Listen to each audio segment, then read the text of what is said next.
श्याम प्रसाद मौर्य, श्याम प्रसाद मौर्य, श्याम प्रसाद मौर्य।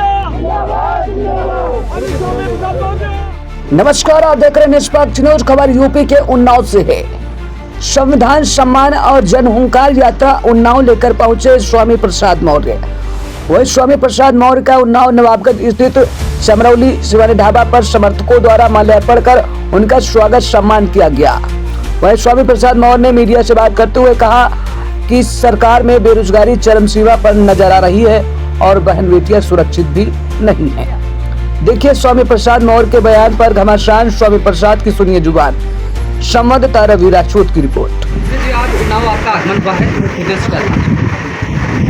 आज मुख्यतः जनपद उन्नाव में कार्यकर्ताओं की बैठक को संबोधित करने के लिए मैं आया हूं और चूँकि पूरे प्रदेश में सामाजिक परिवर्तन के महानायक मानवर कालश्याम जी की जन्मदिन 15 मार्च से संविधान सम्मान एवं जनहित हुंकार यात्रा शुभारंभ हुई है, तो उसकी तैयारी भी हो जाएगी, कार्यकर्ताओं की बैठक भी होगी और संगठन का गठन भी होगा।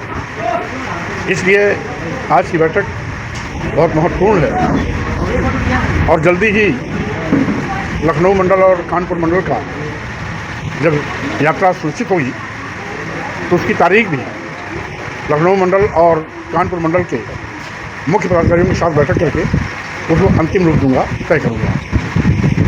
क्योंकि आज पूरे प्रदेश में बेतहाशा बेरोजगारी बढ़ी है, करोड़ों नौजवान बेरोजगारी का दौर झेल रहे हैं, महंगाई आसमान पर है। महंगी शिक्षा के माध्यम से गांव, गरीब, मजदूर, किसान के बच्चे उच्च शिक्षा पाने से वंचित हो रहे हैं। किसान समस्या अलग मुँह बाए खड़ी है। 3 साल से देश के किसान आंदोलित हैं। दिल्ली शंभू बॉर्डर पर आज भी किसान आंदोलित हैं। लाभकारी मूल्य देने का वादा करने वाली भाजपा सरकार आज तक लाभकारी मूल्य तो नहीं दे पाई, यहाँ तक कि न्यूनतम समर्थन मूल्य की भी घोषणा नहीं की। छुट्टा जानवर किसानों की फसल चर के चौपट कर दे रहे हैं। ये एक अलग बड़ी समस्या है। अस्पतालों में गरीबों को निःशुल्क दवा मिलना दूभर हो गया है। साथ ही साथ आज जब भी माननीय प्रधानमंत्री चुनाव मैदान में जाते हैं, पिछड़ों का रोना रोते हैं और पिछड़ों के नाम पर घड़ियाली आंसू बहाकर पिछड़ों का वोट देते हैं। लेकिन जब जातवार जनगणना कराने की बात आती है तो वो कन्नी काट जाते हैं और कहते हैं हमको पिछड़ों से मतलब नहीं है, हमको गरीबों से मतलब है। लेकिन लिटरल एंट्री के नाम पर जब 340 IAS बनाते हैं तो उसमें न एक गरीब दिखाई पड़ता है, ना किसान दिखाई पड़ता है, न पिछड़ा दिखाई पड़ता है, न दलित दिखाई पड़ता है, न आदिवासी दिखाई पड़ता है। उनमें सब में बड़े बड़े घरानों के, पूंजीपतियों के, भाजपा के बड़े नेताओं के, RSS के बड़े नेताओं के घरों के बेटे और बेटियां दिखाई पड़ते हैं। 340 IAS में एक भी SC, ST, OBC, माइनॉरिटी या किसान के घर का बेटा बेटी नहीं है, जो अत्यंत ही दुखद है और निंदनीय भी है। इसके साथ आज नौजवानों के श्रम का शोषण हो रहा है। Graduate, post graduate, BTech, BBA, MBA पढ़े हुए लड़के नौकरी के लिए दर ठोकरें खा रहे हैं। नौकरी के नाम पर उनको आउटसोर्सिंग की नौकरी मिलती है, यानी 8,000, 10,000, 12,000 की नौकरी पाने वाला व्यक्ति क्या खाएगा, क्या बचाएगा, अपने बच्चों को कहाँ से पढ़ाएगा, अपने बीवी बच्चों तथा माता पिता की तीमारदारी कैसे करेगा। इसलिए आज समस्या ही समस्या है।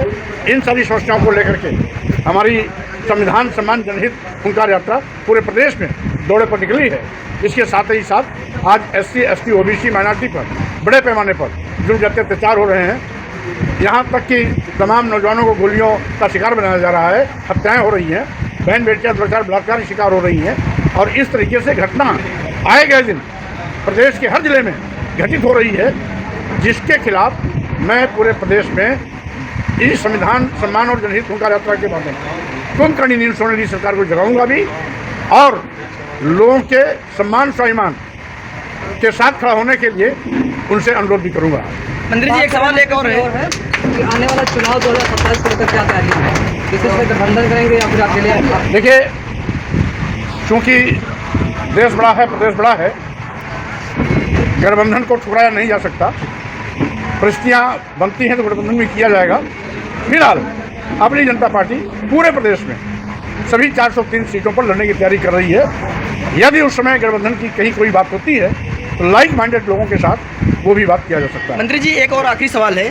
लगभग देखा जाए जो प्रतियोगी परीक्षाएं इस समय हो रही हैं वो लगातार पेपर उनके लीक हो रहे हैं, इसका क्या कारण हो सकता है? देखिए, भाजपा सरकार सभी मुद्दों पर पूरी तरीके से फ्लॉप हुई है। सरकारी नौकरियां तो खत्म हो चुकी है, आउटसोर्सिंग के माध्यम से सरकार काम चला रही है। सरकारी नौकरियों का विज्ञापन यदि कभी आया भी तो नकल की भेंट चढ़ गई। आज तक उसका अंतिम रूप कभी हो ही नहीं पाया, जिसके नाते आरक्षण ओबीसी का आरक्षण भी नहीं। तो स्वाभाविक रूप से ये सरकार सभी मुद्दों पर फेल है और इसीलिए पूरे प्रदेश में सरकार के खिलाफ मैं जंगे ऐलान किया हूँ। और 2027 में क्योंकि ये कुंभकर्णी नींद सो रही है, जगाने से भी नहीं जगेगी, तो 2027 में हम इनकी विदाई के लिए तैयारी कर रहे हैं।